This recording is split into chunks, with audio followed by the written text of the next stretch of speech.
జుట్టు విరబోసుకొని దేవాలయాలకు వెళ్ళవచ్చా?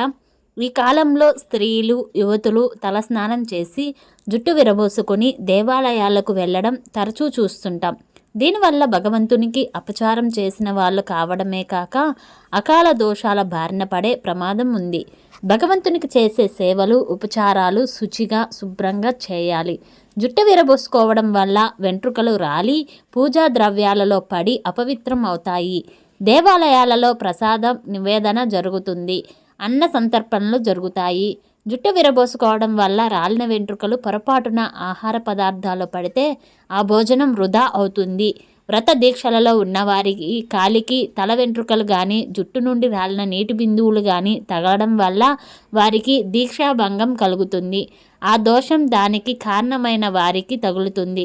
పూజా సమయాలలోనూ దేవాలయాలకు వెళ్ళేటప్పుడు పవిత్రతని, శుచి శుభ్రతలని దృష్టిలో ఉంచుకుని జుట్టు విరబూసుకుని వెళ్ళకూడదు.